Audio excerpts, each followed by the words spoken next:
Les amis, bonjour et bienvenue sur l'Arena Hakem où le football mérite d'être vécu. Que c'était dur pour Arsenal, on s'est rendu compte que le contender pour le titre, il était en tout cas trop faible à Newcastle. Et on va le découvrir dans cette vidéo. Bien avant que je ne puisse la développer, commence par t'abonner, liker et partager la chaîne. Car si tu veux qu'un jour qu'il y ait du bon matos sur cette chaîne et aussi que je puisse gagner ma vie, ça passe par ton abonnement. Donc let's go pour le débrief les amis. Il y avait Arsenal, Newcastle Arsenal à St. James Park.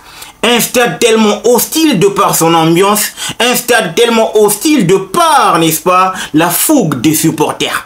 Voilà, ils ont accueilli l'équipe d'Arsenal, le contender, qui était jusqu'à présent le contender derrière Manchester City, par, n'est-ce pas, concernant au travers des pronostiqueurs, pour dire que Arsenal, au vu de tout ce qu'ils ont en tout cas réalisé la saison passée, ils étaient bien partis pour être le challenger numéro 1 de l'équipe de Manchester City. Mais malheureusement, on est en train de voir que match après match, c'est une toute autre histoire. Donc en gros, aujourd'hui, on a vu que l'équipe d'Arsenal s'est en tout cas fait tabasser au milieu de terrain.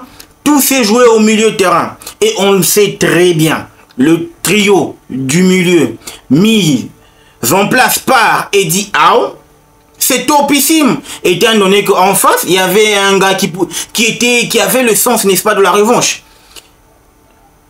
Joe Willock, sérieusement, quelle qualité de travail, quel volume de jeu. Il a en tout cas permis à son équipe de souffler au milieu de terrain et de prendre à revers l'équipe d'Arsenal.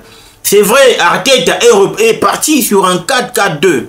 Ok, on a compris, mais seulement que on se rend compte que cette équipe d'Arsenal, peu à peu, elle retrouve le niveau, en tout cas piteux. Parce que sérieusement, on ne peut pas voir ce genre de performance chez une équipe qui est supposée être le challenger, le potentiel vainqueur de la compétition, de la ligue, voilà. Ça ne peut pas marcher comme ça, parce que c'est trop poreux. C'est trop poreux dans le jeu. Moi, j'ai eu l'impression de voir Arsenal faire que circuler le ballon sans pour autant créer du danger. Parce que quand on va voir la stat, les amis, but attendu, 1.11, c'est piteux. 1.11 pour une équipe qui a une attaque, c'est pas, en tout cas, c'est pas digne d'un club qui peut aller jusqu'à la victoire finale dans cette ligue. Une grosse occasion durant tout le match, les amis. C'est alarmant. 10 tirs, 3 arrêts de gardien, 6 corners, 498 passes. Vous voyez, ça on dit long sur la performance, en tout cas de l'équipe. Parce qu'on ne peut pas se permettre de produire une qualité de jeu aussi piteuse que celle-là. C'est inconcevable pour Arsenal. Ce sont nos voisins. Nous, on est heureux. Moi, je suis content quand Arsenal perd parce qu'au moins, on sait très bien que London is blue. Mais quand on va regarder la performance individuelle de l'équipe d'Arsenal, en tout cas sur le but de Alexander Isak, Gabriel, il doit faire mieux. Il se fait battre dans les airs parce que normalement, il n'a pas anticipé la passe de Gordon. Il voyait exactement, il savait exactement que Gordon allait frapper. Mais malheureusement, il avait déjà un pas en avant. Et pour rentrer, c'était compliqué. Malheureusement, il y avait un renard de surface, Alexander Isak, qui a juste smatché de la tête David Raya. Et moi, je me suis dit, là, ça y est, Arsenal s'est mis en difficulté. Et à partir du moment où Newcastle mène et on est à St. James Park, ça devenait compliqué les amis. Ça devenait compliqué. Et je me suis rendu compte que là, Arsenal va devoir cravacher. On ne peut rien reprocher à Raya sur ce but. La défense lui a lâché. Mais je me suis rendu compte que sur le côté droit, c'est vrai, mais il manquait de la connexion. J'ai senti que c'est Bukayo Saka qui faisait des efforts, descendre pour aller chercher un tout petit peu de créativité. Question de créer du danger dans le camp adverse, mais c'était insuffisant étant donné qu'il était esselé. C'était compliqué pour lui. C'est là que moi je me suis dit, Arteta, en tout cas avec sa tactique de mettre Kai Havertz en pointe, c'est vrai, ça a marché à un certain moment, mais à partir du moment où les équipes adverses étudient, n'est-ce pas, ta tactique, ça commence à être compliqué. Étudie ta façon de jouer, ça commence à être compliqué. On l'a vu à partir du match face à Southampton, à l'Emirates Stadium, c'est là que ça a commencé à soigner dans le jeu, dans la défense. On s'est rendu compte que Arteta, c'était beaucoup plus quelqu'un qui voulait conserver et qui voulait gagner sans la manière. Mais seulement que il n'a pas une équipe pour. Il n'a pas une équipe pour gagner sans la manière. En tout cas, dans la tactique mise en place par Mikel Arteta, normalement, il doit faire mieux. Trouve une bonne formule. Tu peux pas. Tu as Thomas Partey comme latéral droit. Je ne sais pas ce qui se passe avec Ben White. Mais même s'il revient, il est à mes formes, etc. Mais seulement trouve quelque chose pour permettre à ce que tu ne sois pas bouffé dans le jeu.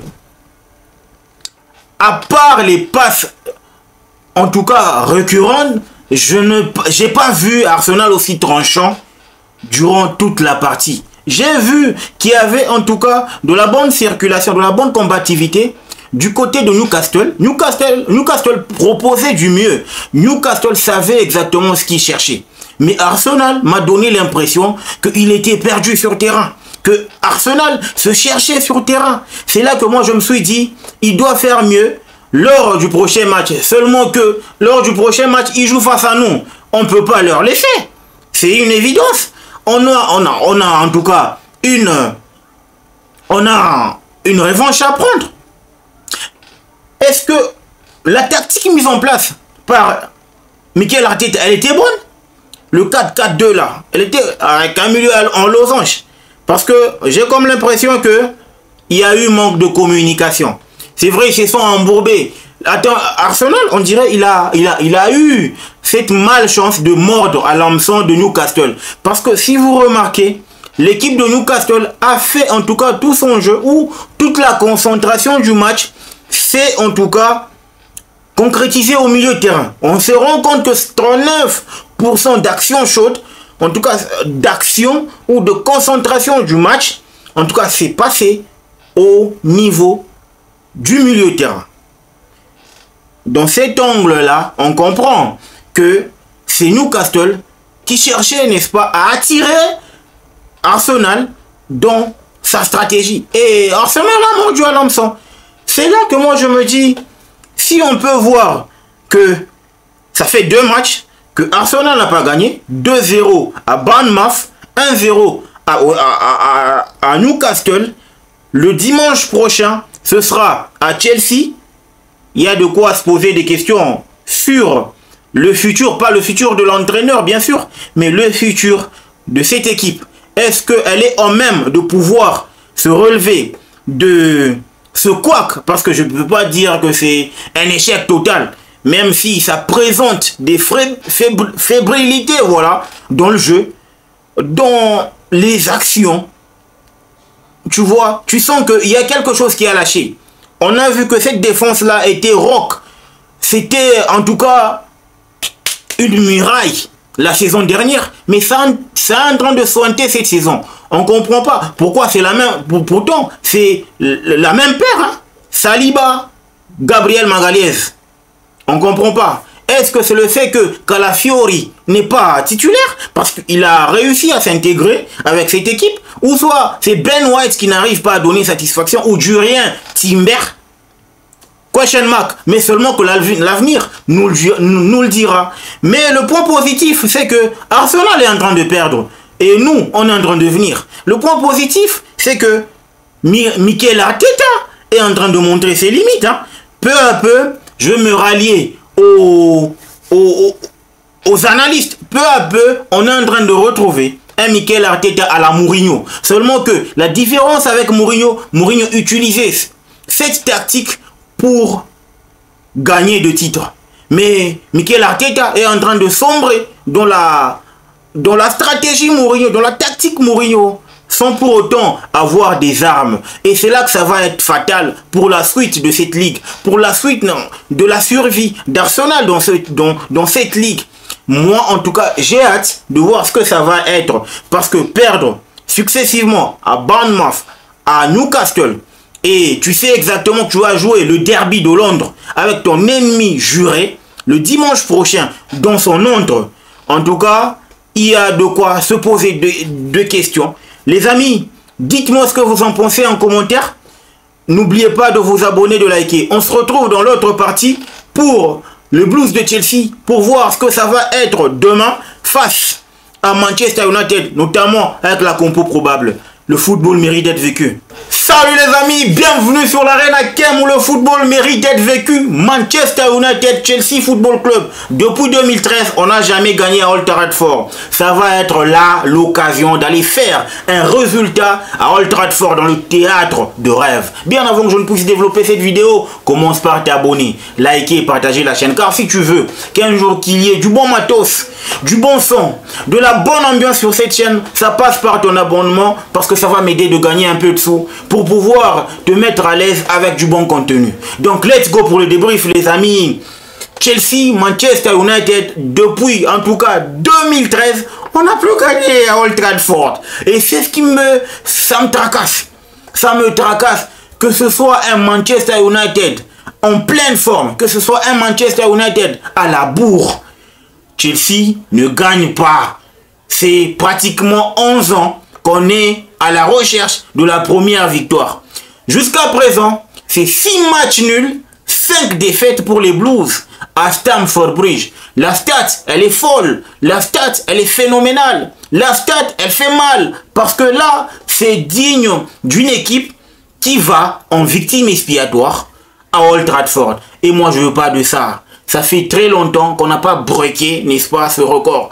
Il est temps d'aller chercher la victoire. Comme on l'a fait à Stamford Bridge. Parce que à Stamford Bridge, Man U était jusque-là invaincu depuis 2017. Mais grâce à Kopama, on a réussi à casser, n'est-ce pas, cette malédiction, à briser cette malédiction et à avoir une équipe de Chelsea qui a vaincu l'équipe de Manchester United. Alors, l'objet de cette vidéo, on va voir la compo pour aller chercher ne fût-ce qu'une victoire. Courte soit-elle, mais le plus important, c'est que nous ramenions les 3 points de Old Trafford. Parce qu'il n'est jamais tard d'aller faire un résultat. Le plus important, c'est que c'est maintenant ou jamais de faire un résultat, étant donné que Erik ten Hag a été viré de Manchester United. Moi, j'attendais à ce qu'on puisse lui laisser jusqu'au moins un autre match. Et là, ils vont prendre la décision de le virer. Parce que je voulais aussi savourer sa technique. Je voulais savourer sa performance. Je voulais savourer, n'est-ce pas, sa défaite avec l'équipe de Enzo Maresca. Vous imaginez, les gars, si Erik ten Hag avait été là, avec le fait que nous aussi, on est en train de prendre confiance, on est en train de settle, n'est-ce pas, notre jeu.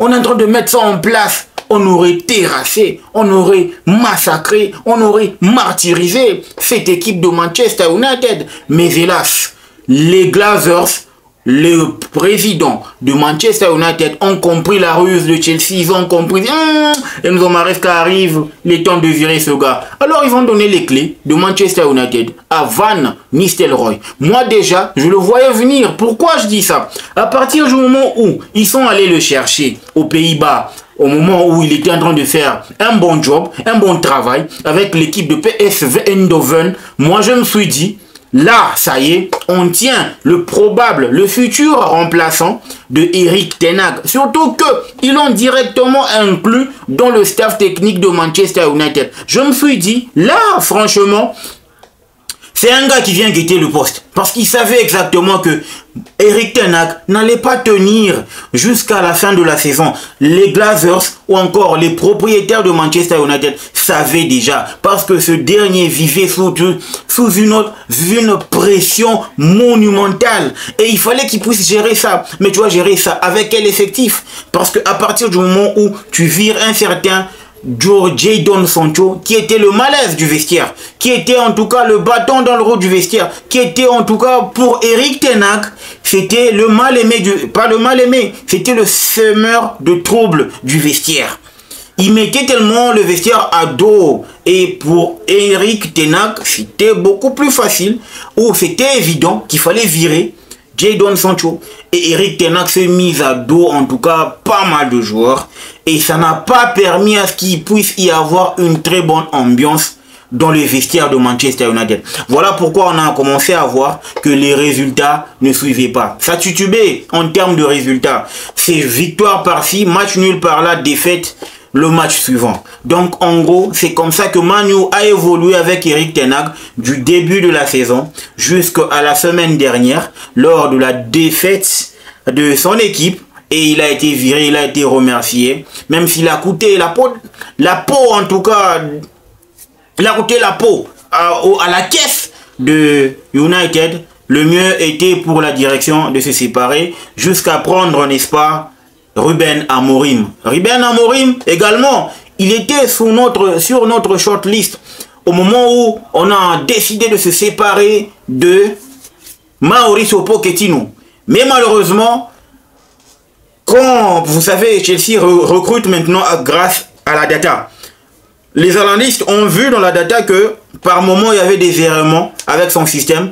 Ils ont compris que c'est Enzo qui avait la soif de mener à bien le projet de Chelsea. Alors c'est pour ça qu'ils ont jeté leur dévolu sur Enzo Maresca. Parlant de Enzo Maresca aujourd'hui, moi dans cette vidéo je vous ai concocté un plan. On va voir ce qui peut être comme compo face à Manchester United le dimanche 18h30 à Old Trafford dans le théâtre de rêve. Allez, on y va. Gardien de but, pour moi, je partirai avec Robert Sanchez. Les amis, j'ai en tout cas l'amertume de vous dire que Enzo Ferrari et Robert Sanchez et Jorgensen, c'est en tout cas les oiseaux de même plumage. Le plus important, ce qu'on fait avec le moins pire. Et le moins pire, c'est Robert Sanchez actuellement. Au vu de ce que j'ai vu face à Newcastle, j'avais mal. La ligne défensive composée de Reece James, pour moi, il doit revenir à son meilleur poste qu'est le latéral droit. Même si depuis qu'il est rentré, il ne joue pas exactement comme étant latéral droit. Il joue comme étant défenseur droit. Il monte par moment, mais ce n'est pas son rôle. Levi Colville, Wesley Fofana et Marc Cucurella. Fini le bricolage, fini en tout cas l'expérimentation, parce que ça nous a coûté la peau de fesses. Lors du match face à Newcastle, il faut qu'on aille sur nos bases. Ce qu'on sait faire de mieux avec notre effectif, c'est de repartir et de retrouver notre football, notre compo.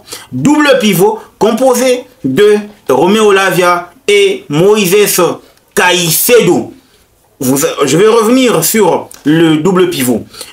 En tout cas, en ligne d'attaque, Noni Madueke qui est en train de faire un travail exceptionnel, surtout dans sa capacité à monter et à descendre pour faire les efforts défensifs afin d'aider son latéral droit. En tout cas, Noni Madueke, c'est un gars qui m'a complètement bluffé, il m'a convaincu. Le travail défensif, il sait exactement les faire. Pedro Nieto, étant donné que Jadon Sanchez est toujours malade, je pense que c'est la malaria ou le paludisme.